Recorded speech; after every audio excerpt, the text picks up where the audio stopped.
देव शक्ति या देवता शक्ति कब बुरा करती है, कब नुकसान देती है आपको, और वो कौन सी शक्ति है जो हमेशा आपके साथ अच्छा ही करती है, ये सब हम आपको बताएंगे और ज्ञान से आपको अवगत कराएंगे। तो चलिए वीडियो में आगे चलते हैं और वीडियो को स्टार्ट करते हैं। नमस्कार, जय श्री राम, जय राम। देखिए, जो भी भक्ति करते हैं भक्त लोग, जिनको भी मानते हैं अपने इष्ट देवों को, अपने देवताओं को मानते हैं, अपने अपने भगवानों को, बड़ी अच्छी बात है कि धार्मिकता में जुड़े रहें, सनातन धर्म से जुड़े रहें और अच्छा ज्ञान प्राप्त करें और अच्छे मार्ग पर चलें, जिससे आने वाली पीढ़ी भी अच्छी रहे और अपना मानसिक संतुलन और अपना कर्म भी सही रहे।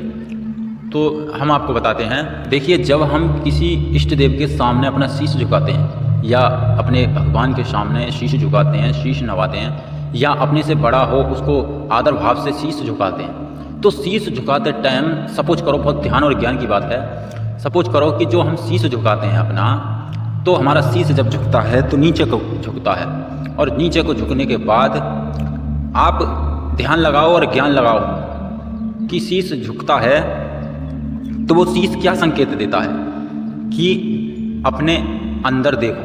मतलब जो हमारा हसीना है और हमारा जो नीचे का हिस्सा है, तो जब शीश झुकता है तो वो अपने आप को दिखाता है, यानी कि मतलब हमारी आत्मा ये संकेत देती है कि अपने भीतर से, अपने अंदर से झांक कर देखो, अपने आप को पहचानो, अपने अंदर की आत्मा को जगाओ, शीश नवा रहे हो और अपने आप को पूरी तरह से सोच और समझ से जान के अपने आप को ध्यान लगा के देखो। तो इसका मतलब और इसका महत्व यही है कि जब आपको प्रणाम करते हो तो पूरी तरह से अपने अंदर की आत्मा को जगा के ध्यान और प्रणाम करो। कुछ लोग ऐसे होते हैं कि किसी के अगर शीश झुकाते हैं, नवाते हैं, तो यूं ही नवा लेते हैं कि हमारा ये शीश है, हमारा ये शीश है, हमने नवा लिया। लेकिन नहीं, शीश जब आपको नवाना है तो शीश जो आपका सर है वो झुकता है, तो उसके झुकने पे वो भाव लाओ कि हमारे भीतर है क्या जो हमें ऐसे नवाने का प्रयास कर रही है, हमारे अंदर ऐसी क्या फीलिंग है जो हमें ऐसा भाव पैदा कर रही है किसी के सामने झुकने का। मतलब क्या है, उसका महत्व क्या है, हम जान तो गए हैं, उसको गहराई से सोचो, समझो कि हम झुके हैं और हमारा शीश नवाए तो हमारे भीतर क्या है, हमें क्या सोचना चाहिए, क्या जगाना चाहिए, क्या समझना चाहिए, ये आपको पहचान करना पड़ेगा। अब देखिए, बुरा, जब कोई देवता की पूजा करता है, देव की पूजा करता है, तो कब देवता बुरा करते हैं, कब बुरा होता है, ये समझने वाली बात है। और ये भी हम आपको बताएंगे कि कौन सी वो शक्ति है, कौन है जो हमेशा आपके लिए अच्छा करता है। तो सबसे पहले हम आपको बताते हैं, जो हमने ये बात बताई है आपको शीश की, इससे आप ये तो जान गए होंगे, समझ गए होंगे कि हमारी आत्मा क्या है और उसको कैसे भाव से चलाना चाहिए और कैसे भाव से समझना चाहिए, क्या हमारी जो जागृत अवस्था है। देखिए, हम आपको बताते हैं कि पत्थर, जो पत्थर होता है, पत्थर में प्राण नहीं होते हैं। अब हम पत्थर से कहें कि इधर हिल, या पत्थर नहीं हिल सकता, या हम पत्थर को नहीं हिला सकते। लेकिन अब आप कहोगे पत्थर तो पत्थर कैसे हिल सकता है, लेकिन वो पत्थर है, आप तो इंसान हो, आप समझदार हो, आप इंसान हो, आपके अंदर प्राण है, पत्थर के अंदर प्राण नहीं है। पत्थर ऐसा नहीं कर सकता, आप कर सकते हो। फिर आप अपने आप को, अपनी आँखों को, अपनी दृष्टि को, अपनी आत्मा को बंद करके किसी के आगे जब झुकते हो तो वो ये नहीं कहता कि मेरे आगे झुको, मेरे आगे ऐसे झुको, और आपको ये समझना होगा कि आप कौन हो, क्या हो, पहचानना होगा। समझ रहे हो? कोई ये नहीं कहता कि मेरे आगे झुको। बस जब आप दुखी होते हो, बस कोई भी देव हो, देवता हो, कोई भी हो, बस आपको यही बताता है कि अच्छे कर्म करो, अच्छे राह पे चलो, अच्छी सोच रखो, अच्छे विचार रखो, आपके ऑटोमेटिक काम बनते चले जाएंगे। अब बात यह आती है कि कोई भी देव या देवता या भगवान कब बुरा करता है। देखिए, जब बुरा करता है, जब हमारी संस्कृति, जब हमारी सोच, हमारे विचार, हमारी अंतरात्मा, हमारे भाव सही नहीं होते हैं, तब बुरा होता है। अब एक बात बताओ, अगर हम, कोई रिश्तेदार आया है, मानो कोई रिश्तेदार आया है, उस रिश्तेदार के अगारे हम वजह नाश्ता पानी के, वजह अच्छे व्यंजन भोजन के, वजह हम उनके सामने कीचड़ भर के डिब्बे में ले जाएं और रख दें, तो आप बताओ वह रिश्तेदार आपके लिए क्या कहेंगे? आपके लिए अच्छा कहेंगे, बुरा कहेंगे, या आपसे कहेंगे भाई इस कीचड़ को लेकर आप हमारे सामने क्यों लाए हो? और फिर उसके बाद में आप कहो कि इसे खाओ, तो क्या होगा? मानो आप किसी देवता के पास जा रहे हो, किसी भगवान के पास जा रहे हो, अपने अंदर कीचड़ लाद के, कीचड़ रख के उनके सामने ले जा रहे हो, कीचड़ को, गंदगी को, तो फिर उनसे आप कह रहे हो कि इसे खाओ। मतलब थोड़े ध्यान से समझो, देवता से कह रहे हो हमें मलाई लड्डू भोजन अच्छे दे दो और हमारा ये कीचड़ है आप रख लो। ये गलत है। देखिए, कोई संसार में बुरा नहीं है, कोई भी भूत प्रेत, कोई भी अच्छी शक्ति कोई बुरी नहीं है। बुरा कौन है?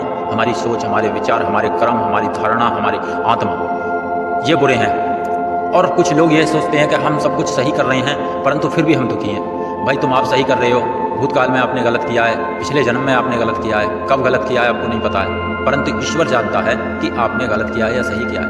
इसीलिए कोई बुरा नहीं है, ईश्वर को ध्यान करो और उनसे रास्ता मांगो कि हमें वो रास्ता दिखाओ। हमने जो भी पाप पुण्य करे हैं, हम प्रायश्चित करना चाह रहे हैं, तो हमें सतमार्ग दिखाओ, रास्ता दिखाओ। आप जो भी इस देव को मानते हो उससे रिक्वेस्ट करो, हमने जो भी पाप किए हैं, हमें पाप मुक्ति का रास्ता दिखाओ। हमारे पाप मुक्त तुम नहीं करो, वो तो हमें ही अपने पाप भोगने पड़ेंगे, परंतु हमें रास्ता दिखाओ। अब ये तो हो गई कि देवता अब ऐसे बुरा करते हैं। कोई बुरा नहीं करता है, बुरा करता है तुम्हारा खुद कर्म, दोष दूसरे पर लग जाता है। अब हम आपको बताते हैं कि वो कौन सी शक्ति है जो हमेशा आपके साथ वो शक्ति ये है जो हमेशा हमारे साथ सही करती है। वो शक्ति ये है हमारी सांस। आप ये मामूली बात समझ रहे होंगे। आपको इस सांसों की शक्ति को अगर जानना है तो मैं आपको बताता हूँ। जब आप सुबह और शाम को सोने से पहले और सुबह को उठने के बाद आप आध घंटा, 20 मिनट, 1 घंटा आप केवल अपनी सांसों को ध्यान दो, आती जाती। बैठ जाओ, आप सांसों को ध्यान करो, सांसों पे ही ध्यान लगाओ। मैं इस बात को गारंटी प्रूफ लिख के दे रहा हूँ। अगर आपने रोज़ ये प्रयास कर लिया, रोज़ इस सांसों पे ध्यान दे लिया, तो ये सांस आपको खुद बताएंगी कि आपको क्या करना है और ये आपके लिए क्या सही है, क्या गलत है। सबसे पहले ये सांस आपको शांत करेंगी, आपको पहचान कराएंगी कि आप कौन हो। धीरे धीरे आपके अंदर वो ज्ञान प्रवाहित होने लगेगा। सांसों के जरिए आप अच्छे बुरे का अनुभव समझने लग जाओगे, आप पाप कर्मों से बचने लग जाओगे। ये सांसों में इतना कुछ है, ये परमात्मा ने ये जो सांस दी है हमें, इस सांस को पहचानना, समझना कि ये सांस है क्या। इस सांस के कारण हम महसूस कर रहे हैं कि क्या अच्छा है क्या बुरा। इस सांस के कारण हम कर्म कर रहे हैं, ये कर्म वो कर्म। इस सांस के कारण ही हम सब अनुभव कर रहे हैं। तो इस सांस को ही क्यों नहीं समझा जाए कि ये सांस जो हमारे शरीर में प्रवाहित हो रही है, हमारे शरीर में डाली हुई है, इसको देखा जाए, पहचाना जाए। आखिर ये सांस आ कहाँ से रही है, क्यों आ रही है, इसका क्या कारण है, इसका क्या उद्देश्य है, इसे क्या प्राप्त हो सकता है, इसका मतलब क्या है, इसकी गहराई क्या है, ये है क्या चीज़। इसको जानना, इसको पहचानना। यदि आपने कोई भी बात, कोई भी परेशानी, कोई भी टेंशन, कोई भी हल आपको कठिन नहीं लगेगा, कुछ भी कठिन नहीं लगेगा। आप जो इस संसार में जी रहे हो, दुखी हो, परेशान हो, शक्तियों को खोज रहे हो, सबसे बड़ी शक्ति इसी को बुलाया। इसी से आपको आनंद मिल सकता है, इसी से आपको सब कुछ हो सकता है। ये शक्ति ऐसी है कि हमेशा आपके लिए अच्छा करेगी, बुरा कभी नहीं करेगी। आप इसको जगा के देखो, पहचान के देखो, समझ के देखो, तब आपको पता पड़ेगा। जब इस पे आप काम करने लग जाओ, वीडियो देखने के बाद आज से ही मैं कह रहा हूँ, आप 15 या 20 मिनट इस पे ध्यान दे के, पूरी तरह से फोकस करके ध्यान दे के बैठ जाओ और आपको रिजल्ट ना मिले तो इस बात का दावा कर रहा हूँ।